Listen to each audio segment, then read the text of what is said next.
The dense canopy of the forest seemed to swallow the night whole, its silence broken only by the faint hum of a distant engine. 3 shadowy figures stood at the heart of the woods, their breaths visible in the frosty air. A van's headlights cut through the darkness, casting long, eerie shadows across a large wooden box resting on the ground. "Dig faster," the tallest man barked, his voice sharp and urgent. His eyes darted nervously to the surrounding trees. "We don't have all night." The other 2 men grunted as they worked, their shovels biting into the frozen earth. Dirt flew in all directions as the hole deepened, revealing the group's frantic desperation. The pacing man, their apparent leader, checked his watch and muttered curses under his breath. Unbeknownst to them, someone else was watching. From the safety of the underbrush, a young man named Daniel crouched low, his heart pounding. He had no business being there, but curiosity had gripped him ever since he spotted the van earlier that evening. Something about the way it had sped through his quiet town had felt wrong. Against his better judgment, he had followed it, navigating the winding forest paths until he stumbled upon this unsettling scene. Daniel's breath caught as he saw the men lift the heavy wooden box and lower it into the freshly dug grave. The thud of the box hitting the ground sent a chill down his spine. The men moved quickly, covering the box with dirt, their movements frantic and almost mechanical. "What are they hiding?" Daniel whispered to himself, fear and intrigue warring within him. His hands trembled as he pulled out his phone to record the scene, but his device betrayed him with a loud notification chime. The men froze. "Who's there?" one of them growled, scanning the trees with a flashlight. The beam cut dangerously close to Daniel's hiding spot. Panic surged through him. Holding his breath, he inched backward, careful not to make a sound. The flashlight passed over his position, but luck was on his side. The men returned to their work, now even more hurried. Minutes later, the van roared to life, and the men disappeared into the night, leaving behind only the disturbed earth. Daniel waited until the sound of the engine faded completely before daring to move. Every instinct screamed at him to walk away, but he couldn't shake the feeling that whatever lay buried in that box needed to be uncovered. Gripping the handle of his flashlight tightly, Daniel stepped into the clearing. The forest felt alive around him, the rustling of leaves and distant hoots of owls heightening his unease. He knelt before the fresh mound of dirt, his fingers hesitating over the soft earth. "This is insane," he muttered, but the image of the frantic men replayed in his mind, fueling his determination. He began to dig. The process was slow and grueling, his hands unprotected by gloves, ached from the cold, and his muscles screamed in protest. Yet, he pressed on, driven by a strange mix of dread and resolve. After what felt like an eternity, his shovel struck wood. He paused, his breathing ragged, as he wiped away the remaining dirt with trembling hands. The box was roughly made, its wood splintered and raw. There were no markings, nothing to hint at its contents. Using the edge of his shovel, Daniel pried the lid open. The wood groaned in protest before finally giving way. He recoiled as the lid fell to the side, revealing the box's contents. Inside lay a young woman, bound and unconscious. Her skin was pale, her face streaked with dirt and blood. Rope marks marred her wrists and ankles, and her shallow breaths were barely audible. "Oh my God," Daniel whispered, his voice shaky. He leaned closer, his fingers searching for a pulse. Relief washed over him as he felt the faint thrum of life beneath her skin. "Hey," he said, gently shaking her shoulder. "Can you hear me?" She didn't respond. Daniel glanced around, his mind racing. The men could return at any moment, and leaving her here was not an option. Gritting his teeth, he untied the ropes and carefully lifted her out of the box. She was lighter than he expected, but every step back to his car felt like... As he placed her in the passenger seat, the weight of what he had done began to sink in. He had just interfered in something far bigger than himself. What if the men came looking for her, for him? But as he looked at the woman, her fragile form barely stirring, he knew he couldn't abandon her now. "This is only the beginning," Daniel muttered, starting the engine. The headlights illuminated the winding road ahead, the forest's secrets lurking just beyond the beam of light. Daniel drove through the empty streets, his mind racing as fast as the tires on the wet asphalt. Every shadow seemed to shift, every flickering streetlight felt like an accusation. He kept glancing at the unconscious woman beside him, her head leaning against the window, her breath faint but steady. He had no plan. The weight of what he'd done, of what he'd seen, pressed down on him. Who were those men? Why had they buried her alive? And most importantly, who was she? The small digital clock on his dashboard blinked 3:17 a.m.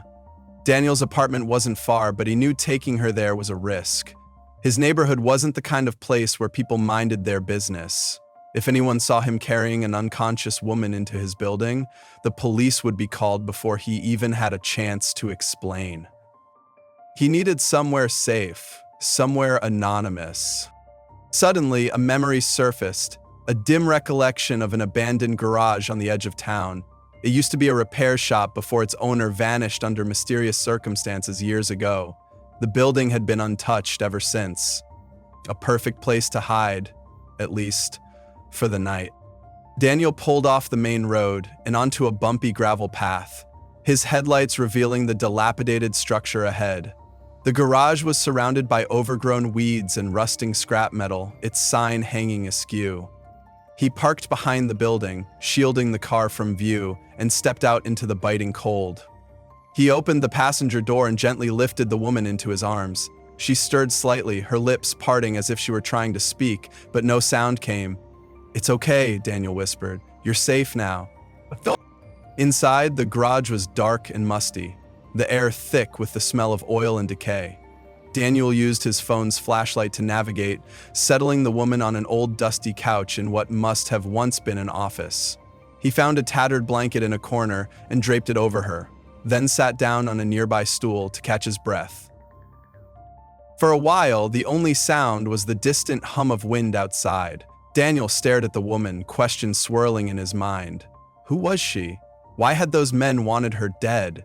And what would they do when they realized she was missing? He needed answers.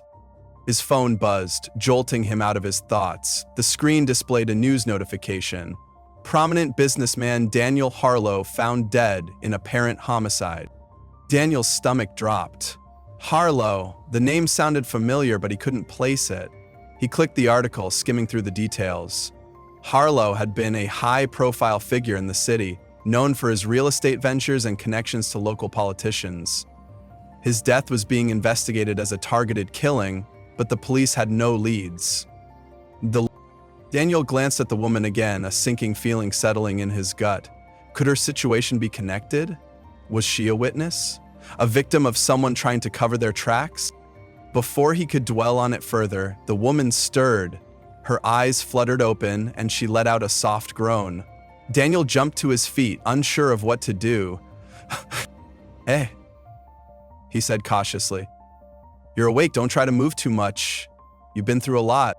Her eyes, wide and unfocused, darted around the room before landing on him. Panic flashed across her face, and she scrambled to sit up, clutching the blanket around her. "Oh, who are you?" she croaked, her voice hoarse and shaky. "I'm Daniel," he said quickly, raising his hands to show he meant no harm. "I found you in the woods. Those men, they buried you. I dug you out." Her expression shifted from fear to confusion, then to something unreadable. She opened her mouth to speak, but hesitated, her gaze dropping to the rope burns on her wrists. "I don't remember," she whispered. "I don't remember anything." Daniel felt a pang of sympathy. "It's okay," he said gently. "You don't have to remember right now. Just focus on resting."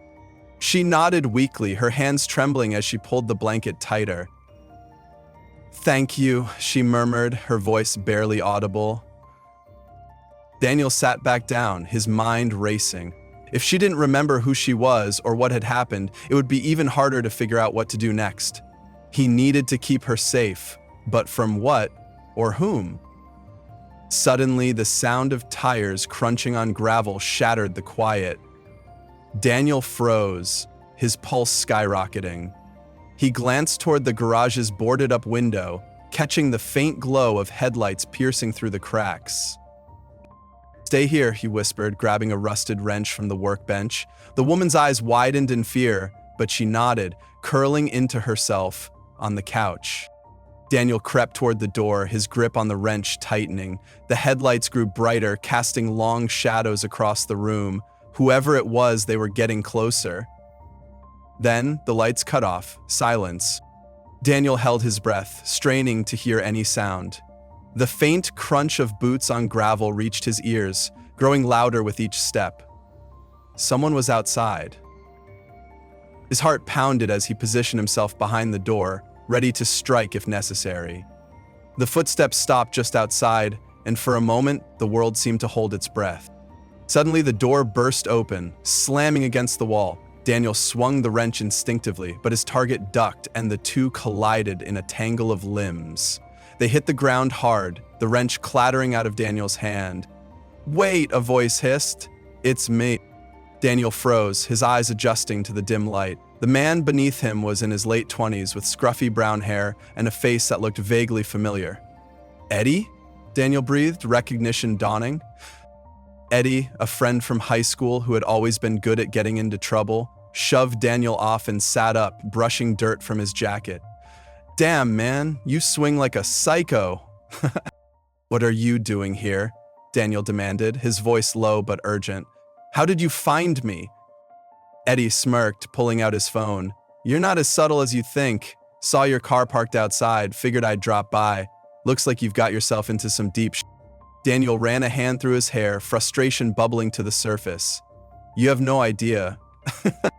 Eddie's gaze shifted to the woman on the couch, his expression turning serious. "Who's she?" "She doesn't remember," Daniel said quickly, stepping between Eddie and the woman. "And before you ask, no, I don't know what's going on. I just found her."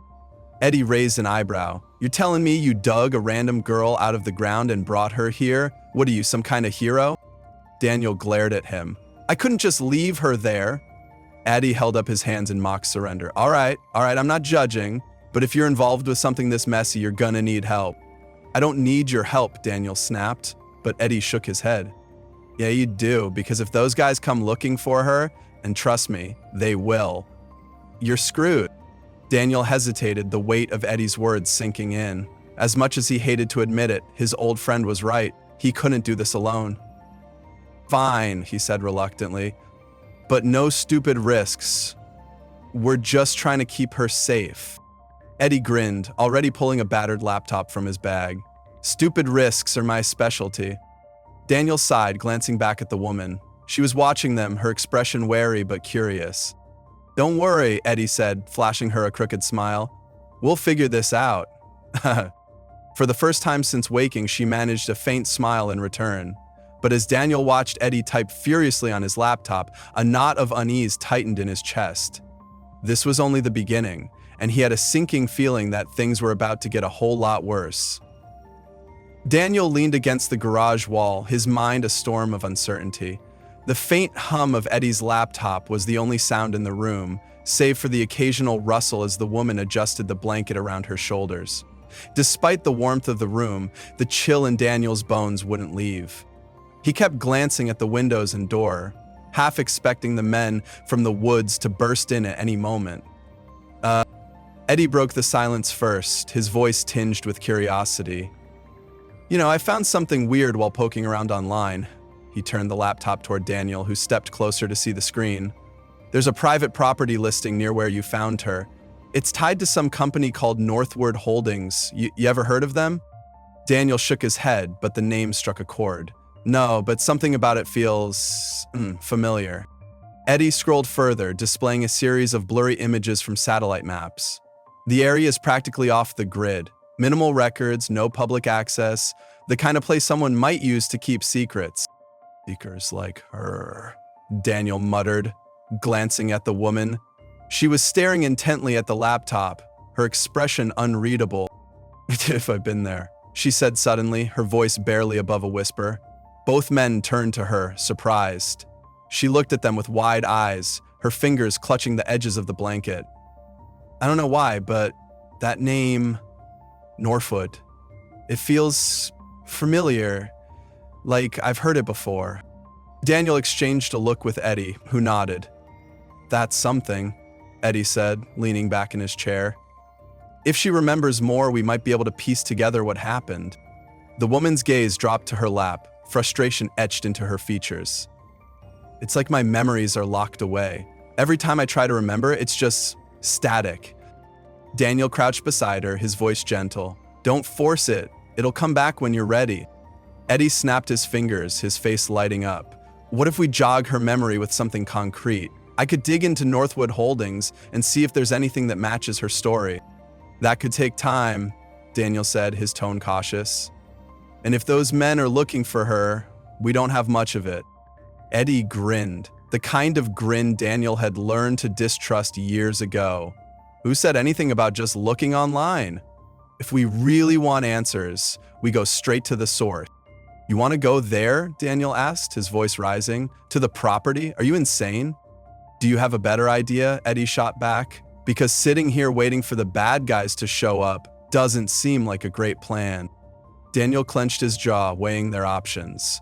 As much as he hated the idea of walking into the lion's den, he couldn't deny the logic. If they could uncover something at Northwood Holdings, it might explain why the woman had been targeted, and how to protect her. Fine, Daniel said reluctantly, but we do this carefully, no risks. Eddie smirked. Careful's my middle name. The woman looked between them, her eyes filled with a mix of fear and determination. I'm coming too.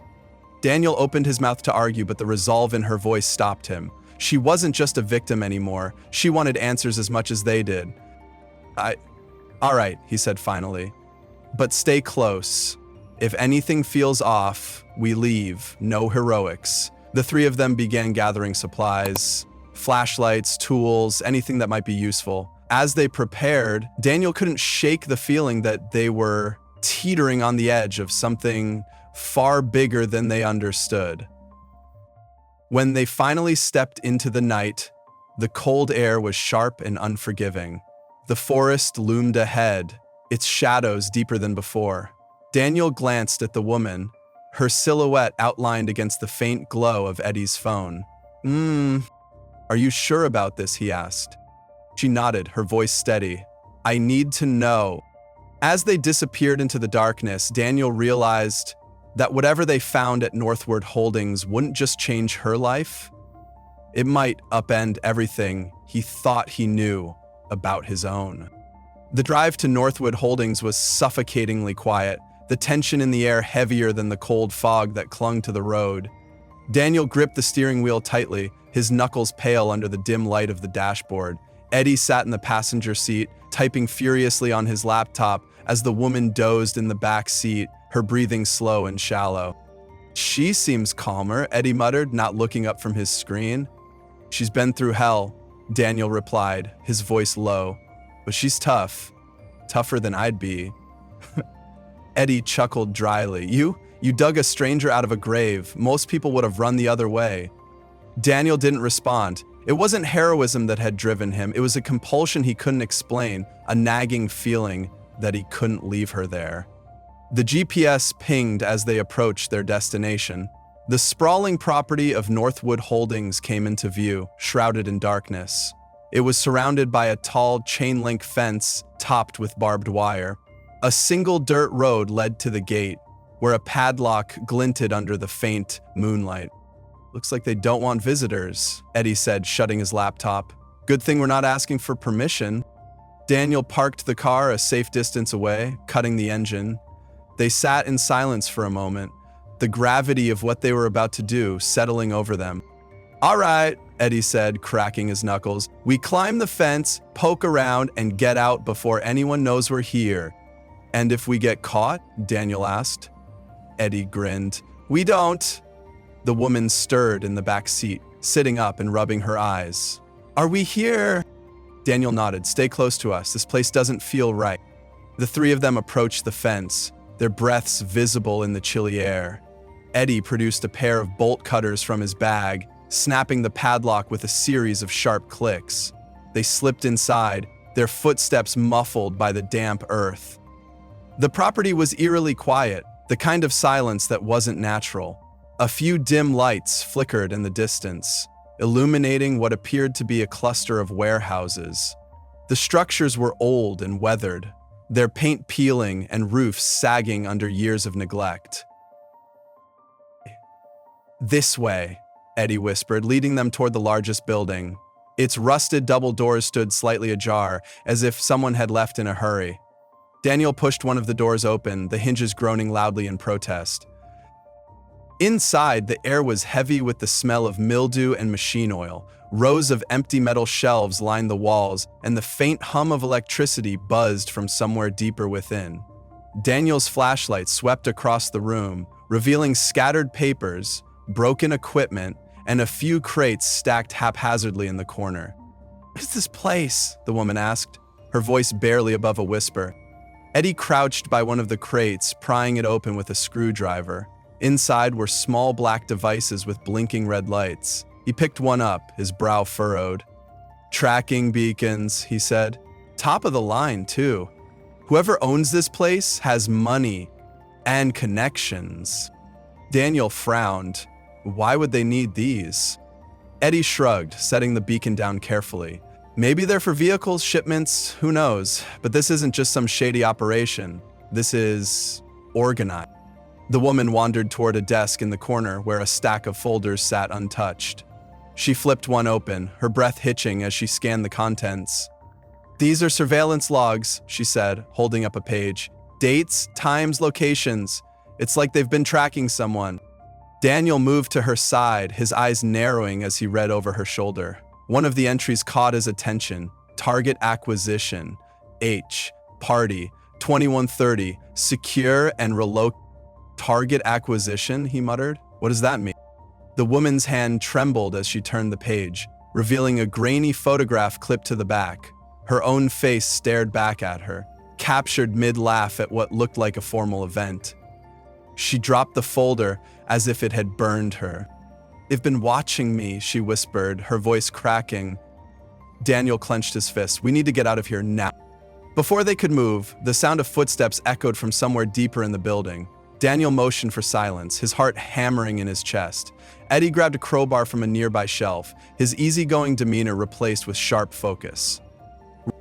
The footsteps grew louder, accompanied by the low murmur of voices. Daniel spotted a shadow moving across the far wall, and he pulled the woman behind a stack of crates, gesturing for Eddie to follow. The three of them crouched in the darkness, barely daring to breathe. Two men entered the room, their faces partially obscured by baseball caps. They were dressed in plain clothes, but the way they moved, calculated, deliberate, marked them as professionals. "Check the logs," one of them said, his voice low and gravelly. "We need to make sure nothing's missing." Eddie's grip on the crowbar tightened, and Daniel placed a calming hand on his shoulder. They couldn't risk a fight, not with the woman in danger. Their only option was to wait and hope the men didn't notice the disturbed folders or the open crate. The second man approached the desk, flipping through the files. He frowned, holding up the folder with the woman's photograph. "This was moved," he said sharply. The first man's eyes scanned the room, his body tensing. "Someone's been here." Daniel's stomach dropped as the man reached for a radio clipped to his belt. He didn't hesitate. Grabbing a nearby wrench, he hurled it across the room, where it clattered loudly against the far wall. The men spun toward the noise, drawing their weapons. "Loud!" Daniel hissed, pulling the woman to her feet. Eddie took the lead, guiding them toward the door while the men were distracted. They slipped into the night, their footsteps muffled by the damp ground. As they reached the fence, the sound of shouts erupted behind them. Daniel helped the woman climb first, her hands fumbling on the cold metal. Eddie followed quickly, and Daniel brought up the rear, dropping to the ground just as a bullet ricocheted off the fence beside him. "Run!" Eddie shouted, sprinting toward the car. They piled in, and Daniel floored the gas, the tires kicking up gravel as they sped away. In the rearview mirror, the lights of the warehouse grew smaller, but the sense of danger didn't fade. "What did we just get ourselves into?" Eddie muttered, his voice trembling. Daniel didn't answer. His focus was on the road ahead, but his mind was on the woman beside him. Whatever secrets she carried, they were more dangerous than he could have imagined, and there was no turning back now. As the car roared down the darkened road, the trio sat in tense silence, the weight of their discovery pressing heavily on them. Daniel glanced in the rearview mirror at the woman, who clutched the folder she had taken from the warehouse as if it were her lifeline. Eddie, sitting in the passenger seat, kept glancing over his shoulder, his usually smug expression replaced by one of uncharacteristic seriousness. "We need to find somewhere safe," Daniel said, breaking the silence. "They'll be looking for us now." Eddie nodded. "Agreed. But safe doesn't mean sitting around waiting for them to find us. We need to get ahead of this." The woman looked up, her face pale but resolute. "We can't stop now. Those logs, the tracking devices, they're part of something much bigger. If we don't expose them, they'll just keep coming." Daniel gripped the steering wheel tighter. "We'll expose them, but first, we need a plan." They ended up in an abandoned cabin miles off the main road, hidden deep in the woods. It wasn't much, just a rickety structure with a creaky floor and a faint smell of mildew, but it was far enough from civilization to feel like a haven. Eddie set up his laptop on a rickety table, while Daniel double-checked the locks on the doors and windows. "What?" The woman sat on the edge of a worn couch, the folder spread open in front of her. Each page was a puzzle piece, but together they painted a grim picture of surveillance, abductions, and unexplained disappearances. "This isn't just about me," she said, holding up a list of names. "There are others. They've been watching dozens of people, tracking them, taking them." Daniel peered over her shoulder. The list of names was accompanied by timestamps, locations, and cryptic notes. "Do you recognize any of these names?" She scanned the list, her brow furrowed. "Some of them. A few were people at the gala I attended the night I was taken. Others, I'm not sure. But look at this." She pointed to a name near the bottom of the list. William Hartley. Status, compromised. Eddie, who had been listening from across the room, came over and read the note. "Compromised? That sounds like they're either dead or no longer useful to whoever's running this operation." The woman's face tightened. "We need to warn these people." Daniel shook his head. "We don't even know who we're dealing with yet. If we contact anyone, we could tip them off." Eddie tapped on his laptop, pulling up a series of maps and diagrams. "I did some digging while we were driving. Northwood Holdings isn't just a front. It's connected to several shell companies, all of which lead back to a single entity, Blackstream Dynamics." "Blackstream Dynamics?" Daniel repeated. "Never heard of it." "You wouldn't," Eddie said grimly. "They're off the grid. Private contracts, no public presence, the kind of organization that thrives on staying invisible. And if these guys are involved, we're not just up against a few thugs, we're up against professionals." The room fell silent as the gravity of Eddie's words sank in. The woman closed the folder, her expression steely. "Then we hit them where it hurts." Eddie blinked. "Come again?" "We find their weaknesses," she said. "If Blackstream Dynamics is as untouchable as you say, there has to be something they're protecting, something they can't afford to lose. We expose that, and we take them down." Daniel exchanged a look with Eddie.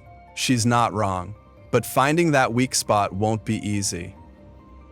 Eddie leaned back in his chair, rubbing his temples. "I can try digging deeper into their financials, but that'll take time. These guys are good at covering their tracks." "Do what you can," Daniel said. "In the meantime, we need to figure out our next move." The following day, Eddie made a breakthrough. As the sun rose over the trees, its rays cutting through the cabin's dusty windows, he slammed his hand on the table, startling Daniel and the woman awake. "That's something," he announced, spinning his laptop around. "Blackstream's funding comes from a private donor, one with ties to a high-profile government project. And guess what? That project is based in the same area as Northwood Holdings." Daniel frowned. "What kind of project?" Eddie grinned, but there was no humor in it. "Classified. But from what I've pieced together, it involves advanced surveillance technology, cutting-edge stuff that could track someone anywhere, anytime." The woman's eyes widened. "That explains the tracking devices. They're testing it on people." "Exactly," Eddie said. "And if they're field testing this tech, they're going to need data. Lots of it." Daniel nodded. which means they won't stop until they've collected what they need. We need to expose this, the woman said. If we can prove what they're doing, they won't be able to hide anymore. But how? Daniel asked. We can't just walk into a government facility. Eddie smirked. Who said anything about walking in? If we can intercept their data streams, we can gather enough evidence to blow this wide open. And you can do that? Daniel asked skeptically. With the right equipment, absolutely, but we'll need to get close enough to their servers to make it happen. Back to Northwood? The woman asked. Eddie nodded. Or somewhere connected to it. There's a secondary facility about 10 miles from here. It's smaller, less secure. We hit that, and we might get what we need. Daniel sighed. Fine, but we do this carefully. One misstep, and we're done. That night, they approached the secondary facility. Unlike the sprawling warehouses of Northwood Holdings, this building was sleek and modern, surrounded by a high-tech security fence. Cameras swiveled on poles, their red lights blinking ominously in the darkness. Eddie scanned the perimeter with a handheld device. Signal's weak, but I can hack their cameras. Just give me a minute. As Eddie worked, Daniel and the woman kept watch. The tension between them was palpable, but they moved with quiet efficiency, their fear outweighed by their determination. All right, Eddie whispered, we're in, cameras are on a loop. They slipped through the gate and made their way toward the building. Inside, the air was cold and sterile, the walls lined with monitors and servers that hummed softly. Eddie set to work immediately, plugging a device into one of the terminals. Keep an eye out, he said, his fingers flying across the keyboard. This'll take a few minutes. Daniel and the woman positioned themselves by the door, their ears straining for any sign of movement. The minutes dragged on, each second feeling like an eternity. Got it, Eddie said finally, yanking the device free. Let's go. As they made their way back to the car, the woman paused, glancing back at the facility. Do you think they know we were here? Daniel shook his head. Not yet, but they'll figure it out soon enough.